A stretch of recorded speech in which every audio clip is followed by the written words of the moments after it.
no gold is not enough. And welcome to Trade Orbit.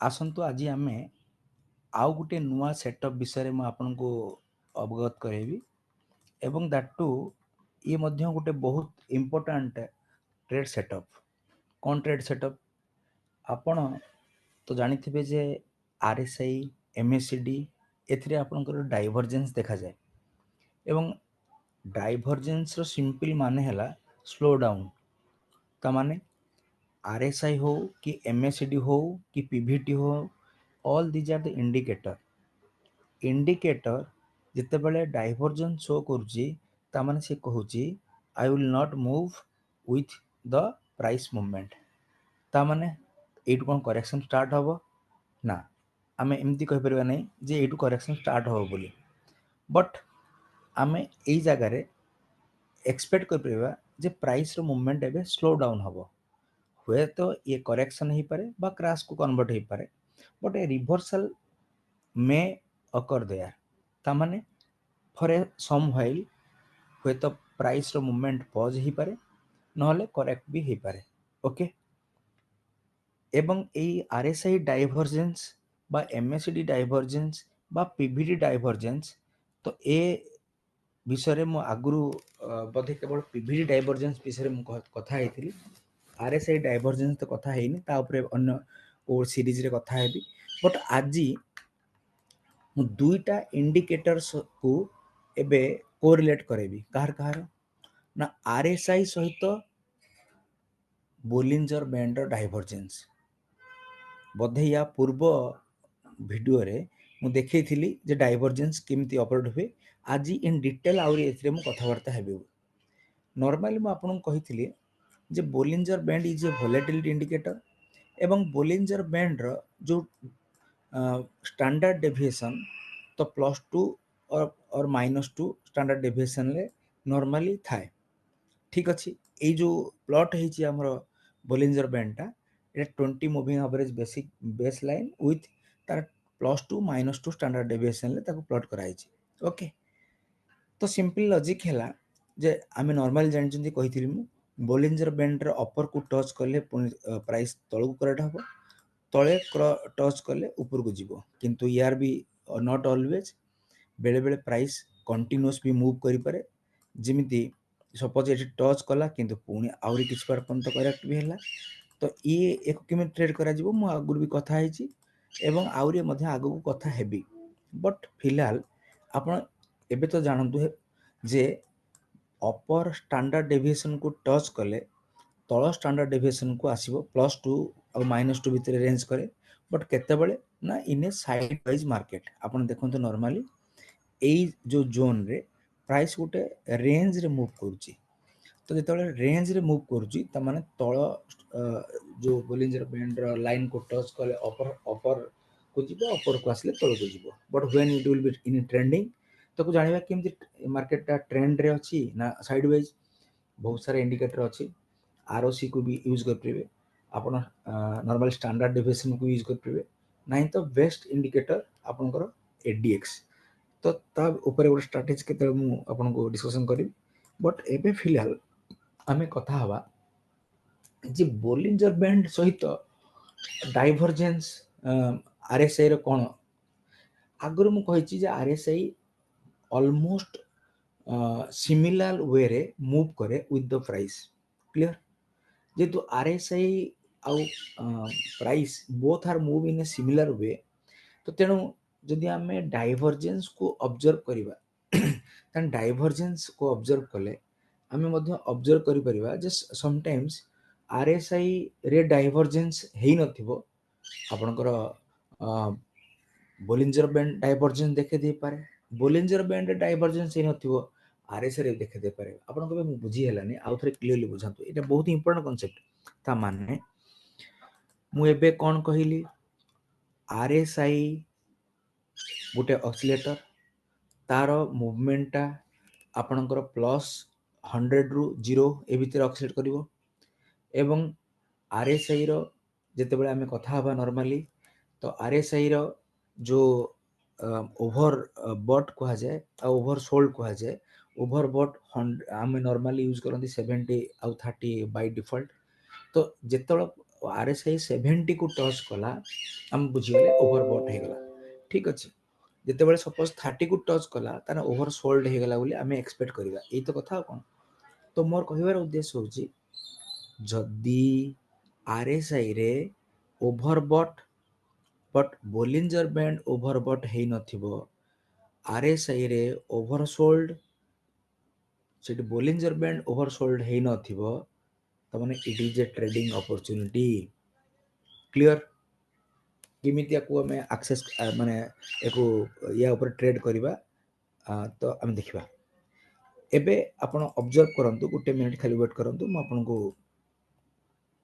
देखौची this is your RSI जे एबे देखंतु Bollinger band रो upper band को बर्तमान price touch करि सरलाणी here ठीक अछि किंतु आरएसआई 70 को टच करी नाही आपण देखि पड़ुथिबे एठी टच करिनी ठीक अछि म आउ थरे कहूची बोलिंजर बैंड रो अपर बैंड को प्राइस टच कर सारिची एवं आरएसआई टच करी नाही तमन here there will be a divergence बुझी पारले आउ थरे म कहूची ए जगह रे बोलिंजर बैंड टच करिची एवं आरएसआई मध्य टच करिची ता this is not divergence it is a normal scenario एको आमे अलगा वे रे ट्रेड करबा किंतु आमे जो ट्रेड सेटअप विषय कथा होचंती से ट्रेड सेटअप रे आमे बुझिबा जे बोलिंजर बैंड एंड आरएसआई रो डाइवर्जेंस बहुत इंपोर्टेंट कांसेप्ट आपन भले किना ऑब्जर्व करंतु ये मध्य आपन को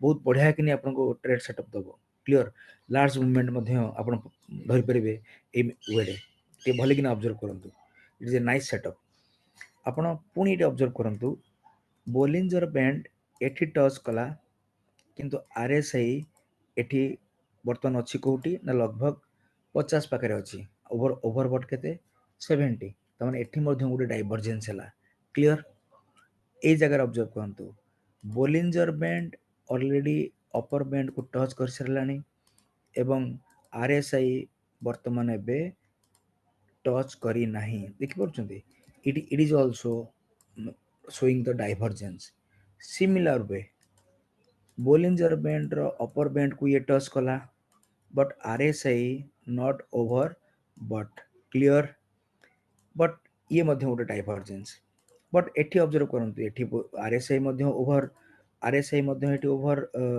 बट एवं बोलिंजर मध्य अपर बैंड को टच करिछि मु भाबुछि ए जो सिनारी गुडा को आपण देखिले एथु हमें कोन बुझिले जो जगह रे बोथ माने ओभर बट हे जंती ता माने जिमते मु कहिथिली वोलाटिलिटी रे ए this is over but trend बा मोमेंटम रे this is over but it is a normal issue ये हमको ट्रेड सेटअप रे न किंतु एइट ऑब्जर्व करंतु बाइंग केस रे वोलाटिलिटी रे लोअर बैंड को टच कला over but RSI it is not touching very important concept तो it is not over but ताना हमको ए ट्रेड सेटअप टाको देखिया पड़िबो जो टच कला आमे ताको डिमार्केट करबा आउ थरे देखौची देखंतु मो वर्टिकल लाइन सब ड्रा करबी ए जगह रे ये मध्य गोटे ट्रेड सेटअप ओके ए जगह रे ये मध्य गोटे ट्रेड सेटअप ओके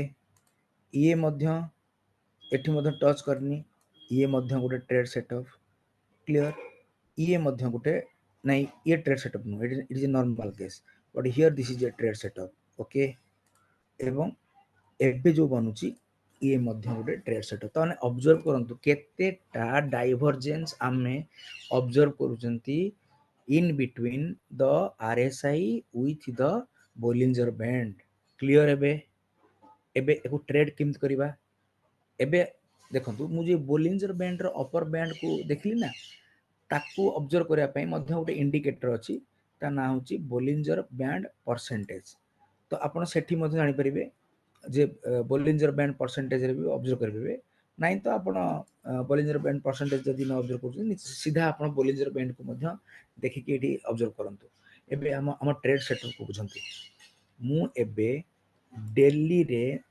देखिली जे डाइवर्जेंस देखागला। डाइवर्जेंस कौन? आरएसआई ओभरबट है नथिबो, बोलिंजर बैंड ओभरबट हबो। माने आरएसआई ओभरबट हेइथिबो किंतु बोलिंजर ओभरबट है नथिबो। एई जो कंडीशन को आमे माने हमर ट्रेडिंग अपॉर्चुनिटी पई यूज करिवा। क्लियर? तो अबे प्रश्न एभला केस को आमे केमिति ट्रेड करिबा? तार सिंपल लॉजिक हैला, आपण ଯେତେବେଳେ ଜାଣିଲେ ଡେଲି ଟାଇମ୍ ଫ୍ରେମ୍ ବା ହାୟର ଟାଇମ୍ ଫ୍ରେମ୍ରେ ଡାଇଭର୍ଜେନ୍ସ ଶୋ କଲା। ଆଉ ଥରେ ମୁଁ କହୁଛି, ଯେତେବେଳେ ଆପଣ ଦେଖିଲେ ଡେଲି ଟାଇମ୍ ଫ୍ରେମ୍ ବା ହାୟର ଟାଇମ୍, ଆପଣ ୱିକଲି ନେଇପାରନ୍ତି। ଯେତେବେଳେ ଡାଇଭର୍ଜେନ୍ସ ଶୋ କରୁଛି, ଆପଣ ଲୋୟର ଟାଇମ୍ ଫ୍ରେମ୍କୁ ପଳେଇ ଆସିପାରିବେ। ତେଣୁ ଲୋୟର ଟାଇମ୍ ଫ୍ରେମ୍ ଆପଣ 1 ଆୱାର ନେଇପାରନ୍ତି, 2 ଆୱାର ନେଇପାରନ୍ତି, କି ଆପଣ ମାନେ ଲୋୟର ଆପଣ 30 ମିନିଟ୍ସ ନେବେ। ଠିକ୍ ଅଛି? ତ 30 ମିନିଟ୍ସ বা 45 ମିନିଟ୍ସ ଆପଣ ନେଇପାରିବେ। ଲୋୟର ମାନେ ଡେରେ କାଲକୁଲେଟ୍ କରି 15 ମିନିଟ୍ରେ ଇଟ୍ ଇଜ୍ ନଟ୍ ସଜେଷ୍ଟେଡ୍, କିନ୍ତୁ ଡେଲିରେ ଆପଣ 2 ଆୱାର ନାଇଁ ତ 45 ମିନିଟ୍ସ ନହେଲେ 30 ମିନିଟ୍ସ ଆପଣ ଲୋୟର ଟାଇମ୍ ଫ୍ରେମ୍କୁ ଆସିପାରିବେ। ମୁଁ ସପୋଜ ଏଠି ଧର 2 ଆୱାରକୁ ନେଲି, ସବୁଥିରେ ମୁଁ ଦେଖେଇଦେବି, ବ୍ୟସ୍ତ ହୁଅନ୍ତୁ। ତାମାନେ ଏବେ ମୁଁ କ'ଣ କହିଲି ଆଉ ଥରେ ବୁଝନ୍ତୁ, ମନେ ପକାନ୍ତୁ। ମାନେ ବୋଲିଞ୍ଜର ବ୍ୟାଣ୍ଡ ଅଲରେଡି ଓଭର बट कहीं अपर बैंड को टच करची, किंतु RSI not swing still now because ये टच करनी 70 को। तेणु it is A trading opportunity. कौन करवा ना आमे सांग सांग लोअर टाइम फ्रेम को आसी जिबा। देखो जोटा आरएसआई टच करी नथिला, एठी आपण कौन ऑब्जर्व कले? एबे आपण ऑब्जर्व कले जे already RSI lower time frame को आसिले ये ओभरबट मध्य हेई सारी छी, जोटा कि डेली रे डेली टाइम फ्रेम रे नथिला। क्लियर? तो आमर एंट्री हबो या देखो आपन को या पूर्व एटा है छी नहीं, जोटी जो जगह रे मार्क कली, जो जगह रे मु मार्क करबी, जदि सपोज एठी भी मार्क करबी इट्स ओके, एठी भी मार्क करबी ओके। क्लियर? तो এই जो बोलिंजर बैंड रे जदि कंफ्यूजन आछी ना, आपण आर इंडिकेटर को लगे परबे। हम खाली एटा देखै चाहूची, तो आपण एई जगह रु भाबिले जे ऑलरेडी ओवरबॉट हे गला, अपर बैंड को टच कला बट डाइवर्जेंस। एबे नियंतु 1 आवर या 2 आवर ए जगह रे आरएसआई ओवरबॉट कि ओवरबॉट नुह, आरएसआई ओवरबॉट एवं 70 तले जे प्राइस एटी क्रॉस कला, देखंतु एई जगह रे 70 तले प्राइस आसी गला। It is now moving below the 70, तमन क्रॉस डाउन कला, एटी मोर एंट्री हबो। एबे बुझिले कि नहीं? मु एबे एई जगह रे एबे सेल करिबी, एई जगह रे सेल करिबी। क्लियर? तो एबे प्राइस तलकू जीव बोली एक्सपेक्ट करिबी। मोर स्टॉप लॉस कौन अच्छी ना, स्टॉप लॉस होची ए जो ऊपरटा। ठीक अच्छे स्विंग हाई, किंतु आमे एटा जेहेतु रिसेंट केस हम तो देखै परिबा नहीं, फिर भी आपण देखिबे ता परे कोन हबो। मु बैक जोड़ा को चार्ट को देखै कि मु आपन को एनालिसिस करू। देखंतु एई जगह देखंतु overbought in Bollinger band upper band touch, but ए जगह रे ओवरबॉट नुह। मु कोन कली प्रथमे एटा को प्रथमे डिमार्केट कर दिली को जगहटा। मु लोअर टाइम फ्रेम अपन 2 आवर नियंतु, 1 आवर नियंतु, लास्ट अपन जाई परियो 30 मिनिट पर्यंत। एबे ऑब्जर्व करंतु प्राइस डेली रे ओवरबॉट हे नथिला, किंतु 2 आवर बा 1 आवर रे ओवरबॉट हैला। एबे हमर एंट्री कोड हबो दिस, जेतबे तळगु गला, when it will cross down the 70, तो 70 तले गला परे मोर एंट्री हैला ए कैंडल ले। मु एंटर करि परिबी इन दिस कैंडल। ओके? आ मोर स्टॉप लॉस कोन रहइबो ना, swing high of this. Clear? देखंतु स्विंग हाई तल नेबे आपन टिके बफर पई अल्प किस पॉइंट ऊपर रखिथिबे। बस एबे देखंतु केड़े बड़ फॉल हेज, तापरे केड़े बड़ फॉल हैला। आपन एबे प्रॉफिटेबल हैला कि नहीं? 1:3 1:2 1:3 पाइले कि नहीं? बस it is a very important powerful setup. एबे आ गोटे ऑब्जर्व करंतु, जेतले आमे आ गोटे ट्रेड देखिबा को जगह रे वोलेटिलिटी, ये देखंतु अपर बैंड को ये टच कला, ये टच कला, एटा हमर ट्रेड सेटअप न। क्लियर? ये टच करची बट ये करिनी, it is a trade setup. ये जो it is a trade setup, clear buying रे देखिबा এই জায়গা দেখন্তু লোয়ার को टच करछि बट ए अपर को टच करनी देखिबा चलନ୍ତୁ ଏବେ लोअर को आइदर आम 30 मिनिट्स से देखिबा से 2 आवर भी देखନ୍ତୁ যদি इंट्राडे करछन 30 मिनिट्स से भी आपण करथिबे नै तो पोजिशनल जदि करिवे ताले 2 आवर रे नेबे ओके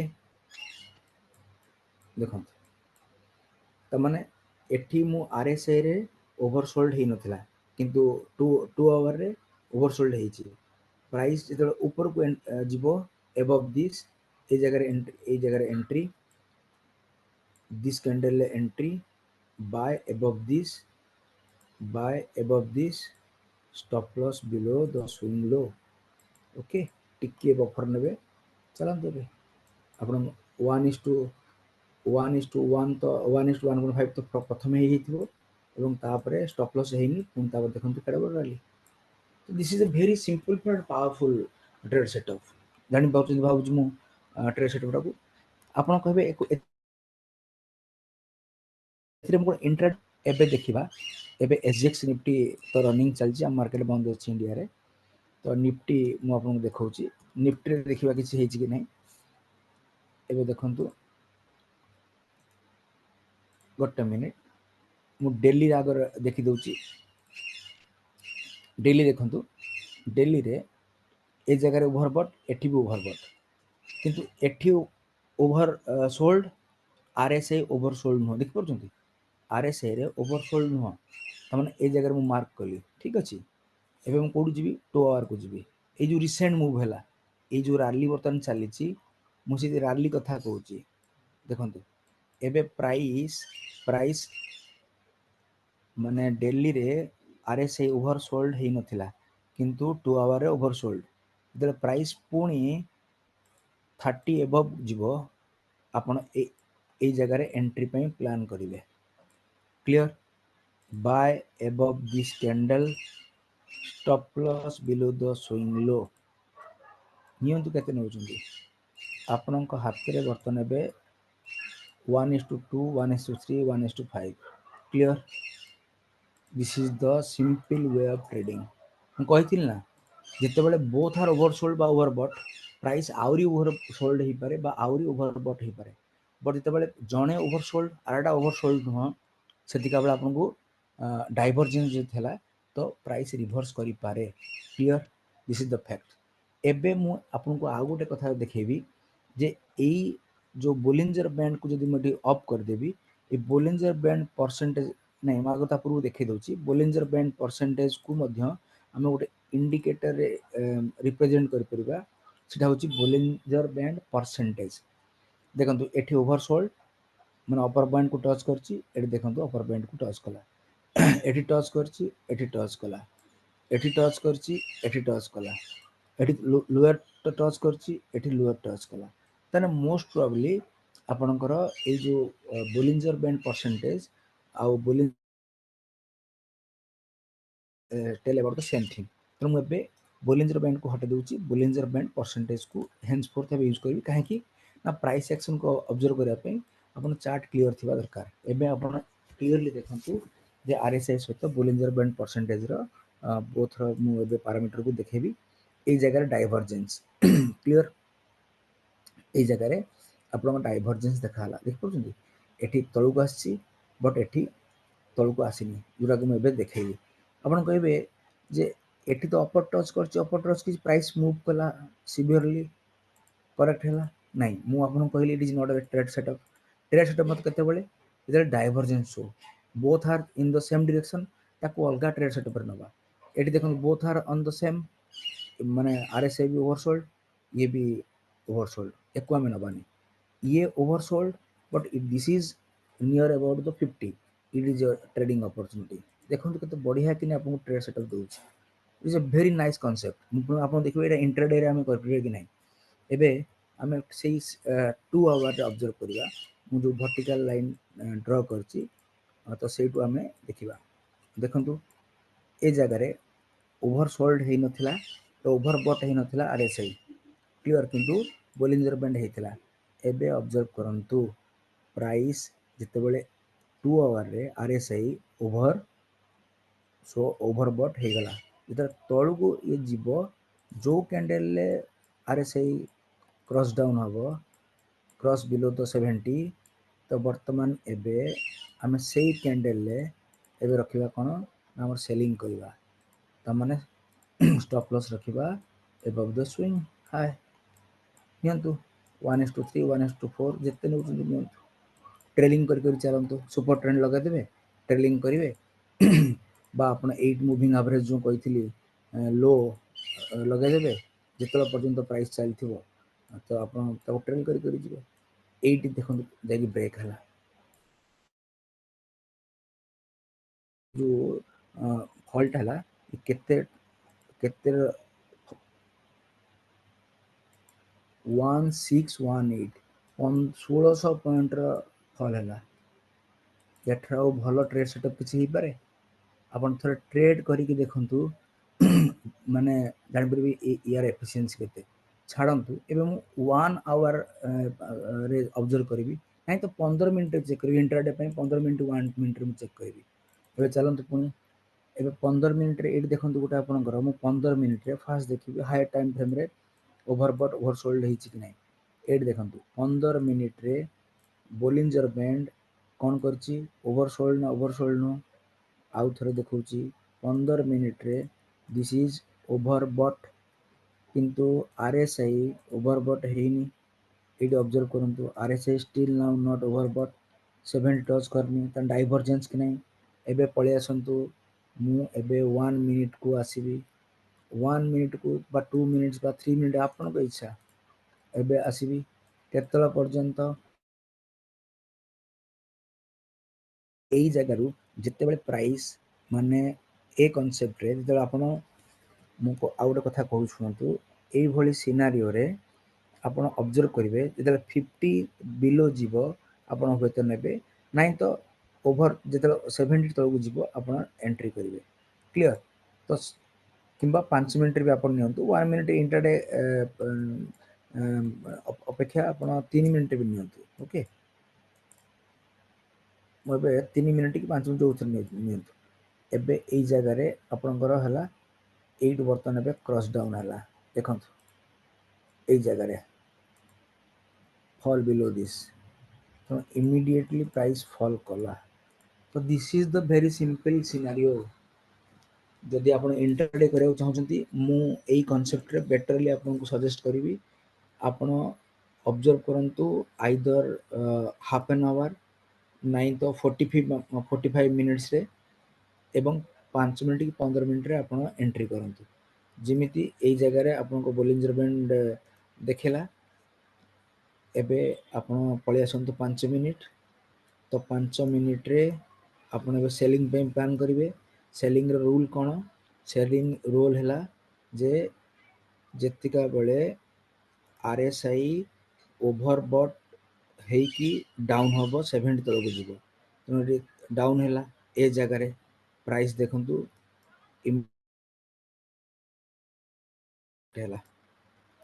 नहीं तो आज भी ये ऑब्जर्व करंतु एठी एक कैंडल रे ऊपर तलू खसला तामाने इमिडिएटली प्राइस ए2 करेक्ट कला देखि परछंती एई होची आपनकर trade setup it is a best trade setup तामाने आपण बोलिंजर बैंड सहित आरएसआई को ऑब्जर्व करिकि आपण एठी ऑब्जर्व करिवे माने पोजीशन नेबे काली रो मार्केट हमर बनी थिला कि ए जो लास्ट आवर रे एडे बड़ फॉल हैला देखिबा मु आगुर कहिछि जदि इंट्राडे रे पोजीशन नेबे आपण आइदर 45 मिनिट्स नले 1 आवर मु 45 मिनिट्स रे डाइवर्जेंस देखेबी डाइवर्जेंस थिला कि देखंतु 45 मिनिट्स रे किछि डाइवर्जेंस नाही ओके 30 मिनिट्स रे किछि नाही 25 minutes no 10 minutes yes yes yes तार 15 मिनिट्स निहाती थी देखो 15 मिनिट्स डाइवर्जेंस देखो आप ट्रेड सेटअप रे तार 3टा बेले जो फॉल्ट है सी आपन को केते टाइम 2:45 रु आपन को इंडिकेशन मिल जाइथिला गोटे बड़ फॉल हो बोली आपन भाबुची ऑब्जर्व करि पारले मु 15 मिनिट चार्ट एठी खोली 15 ମିନିଟ୍ରେ ଏଇ କ୍ୟାଣ୍ଡେଲରେ ବୋଲିଞ୍ଜର ବ୍ୟାଣ୍ଡ ପରସେଣ୍ଟେଜ ଉପରକୁ ପଳେଇଗଲା। RSI କିନ୍ତୁ 70 ପାଖକୁ ଟଚ୍ କରିନି। RSI ଅଛି କୋଉଠି 56ରେ। This is A ଡାଇଭରଜେନ୍ସ।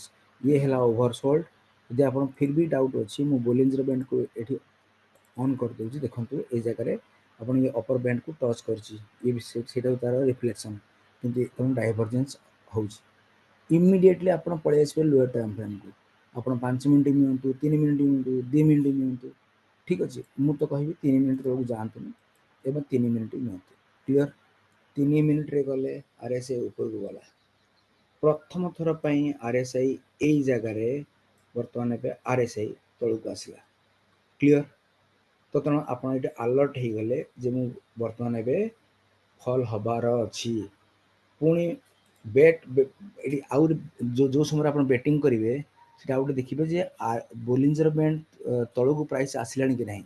Here ବୋଲିଞ୍ଜର band ଭିତରକୁ ପ୍ରାଇସ୍ ଆସିଗଲା। This is A right scenario you can use to short the market with having a stop loss this। ଦେଖନ୍ତୁ କେତେ ବେହତरीन ଭାବରେ ପ୍ରାଇସ୍ ଫଲ୍ କଲା, ମାନେ ୱିଦିନ୍ ଫ୍ରାକ୍ସନ୍ ଅଫ୍ ଏବଂ କେତେ ବଢ଼ିଆ କିନି 5-10 ମିନିଟ୍ ଭିତରେ ଆପଣ 105 ପଏଣ୍ଟର ଫଲ୍ ହେଇଗଲା। ଏବେ ବୁଝିପାରୁଛନ୍ତି ତ power of the divergence in RSI and Bollinger band. Clear? ଇଣ୍ଟ୍ରାଡେରେ ବି ଇଏ ଆପଣଙ୍କୁ ଟ୍ରେଡ୍ ସେଟଅପ୍ ଦେବ। This is a very nice concept. ଏବେ ବାଇଂରେ ହେଉଛି କି ନାହିଁ ଦେଖିବା। Very simple logic. ଦେଖନ୍ତୁ କେତେ ସହଜ କନସେପ୍ଟ। ଆପଣ ଅବଜର୍ଭ କରନ୍ତୁ। ହିଅର ଏଇଠି ବୋଲିଞ୍ଜର ବ୍ୟାଣ୍ଡ ଓଭରସୋଲ୍ଡ ହେଇଗଲା, ଜାଣିପାରୁନାହାନ୍ତି। ମୁଁ ଯଦି ଆଉ ଥରେ ଦେଖେଇ ଦେଉଛି, ହିଅର ବୋଲିଞ୍ଜର ବ୍ୟାଣ୍ଡର ଲୋୟର ଯେଉଁ ବ୍ୟାଣ୍ଡକୁ ଟଚ୍ କଲା, ବଟ୍ RSI ଏଠି ଆହୁରି ଏତିକି ଗ୍ୟାପ୍ ଅଛି, ତେଣୁ ଡାଇଭରଜେନ୍ସ। ଓକେ, ତାହେଲେ ମୁଁ ଏଠି କ'ଣ କରିବି, ଯେହେତୁ 3 ମିନିଟ୍ରେ ଦେଖିଛି ମୁଁ ତା ତଳ ଟାଇମ୍ ଫ୍ରେମ୍କୁ ପଳେଇ ଆସିବି। ତ 1 ମିନିଟ୍କି ଆସ। 1 ମିନିଟ୍ ଆସିଲେ ପ୍ରାଇସ୍ ଯେତେବେଳେ 50 ଏଭବ୍ ବା RSIରେ ଉପରକୁ ଯିବ, ତାହେଲେ ମୁଁ ଏଣ୍ଟ୍ରି କରିବି। ମୋର ଏଣ୍ଟ୍ରି ଟାଇମ୍ ଥିଲା ହିଅର। ଏବେ ଦେଖନ୍ତୁ ଫ୍ରମ୍ ଦିସ୍ ମୁଁ 1 ମିନିଟ୍ରେ ବି ଏଠି ଟ୍ରେଣ୍ଡ ସେଟଅପ୍ ତିଆରି କଲି।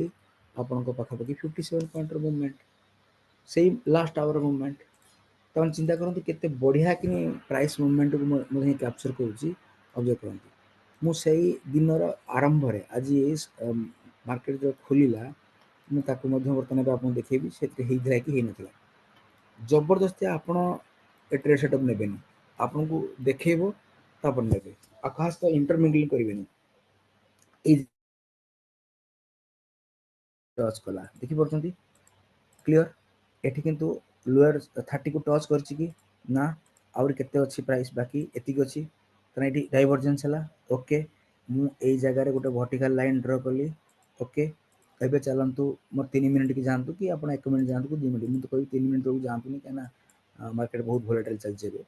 ତ ଏବେ ଦେଖନ୍ତୁ ଯେତିକା ବେଳେ ପ୍ରାଇସ୍ ମାନେ RSI 50 ଏଭବକୁ ଯିବ, ମାନେ କେଉଁ ଜାଗାରେ ଏଇଠି ଭର୍ଟିକାଲ ଲାଇନ୍ ଗୁଡ଼ା ଟାଣିଲି, ଏଇ ଜାଗାରେ ପ୍ରାଇସ୍ 50 ଏଭବକୁ ଗଲା, ସରି ଏଇ ଜାଗାରେ, ତାହେଲେ ନେଇଯିବି। ନାଇଁ ତ ଭେରି ସିମ୍ପଲ୍ କନସେପ୍ଟ। ଆଗରୁ ଯେଉଁ କନସେପ୍ଟ ଆପଣଙ୍କୁ ବୁଝେଇଥିଲି, ବୋଲିଞ୍ଜର ବ୍ୟାଣ୍ଡ ଭିତରେ ଯେତେବେଳେ ପ୍ରାଇସ୍ କ୍ଲୋଜ୍ ହେବ, ବୋଲିଞ୍ଜର ବ୍ୟାଣ୍ଡ ଭିତରେ ଯେତେବେଳେ ପ୍ରାଇସ୍ କ୍ଲୋଜ୍ ହେବ ୱିଥ୍ ଏ ଗ୍ରୀନ୍ କ୍ୟାଣ୍ଡେଲ୍, ଆପଣ ସେ ଗ୍ରୀନ୍ କ୍ୟାଣ୍ଡେଲରେ ବର୍ତ୍ତମାନ ପୋଜିସନ୍ ନେବେ with having the stop loss below the swing low.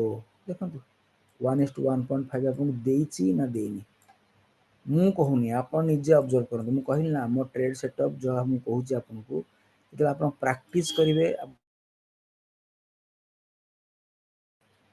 First ତ ହଁ, ଆଉ ଗୋଟେ କଥା କହିଛି, ଯେତେବେଳେ ଅପର ବ୍ୟାଣ୍ଡକୁ ଟଚ୍ କରିଦେବ ନା ପ୍ରଫିଟ୍ ବୁକ୍ କରନ୍ତୁ 50 ପଏଣ୍ଟ। ନାଇଁ ତ ଯଦି ମିସ୍ ହେଇଗଲା ଏଗେନ୍ 40 ପଏଣ୍ଟ। ନାଇଁ ତ ଯଦି ପୁଣି ମିସ୍ ହେଇଯାଇଛି, ଆପଣ ହେଜ୍ଡ ଅଛନ୍ତି, ତାହେଲେ ଦେଖନ୍ତୁ ପୁଣି ପାଖାପାଖି 59 ପଏଣ୍ଟ ମୁଭ୍ କରିଛି from this. So this is the simplest way of approaching the price action with the Bollinger Band and RSI divergence. Okay, I hope it is very much clear to all of you. ଏବଂ ଆପଣ ଏ ବହୁତ powerful ସେଟଅପ୍ଟାକୁ practice କରିବେ, ନିଜ trade ସେଟଅପ୍ରେ ବହୁତ ଥର back testing କରିକି ଦେଖିବେ।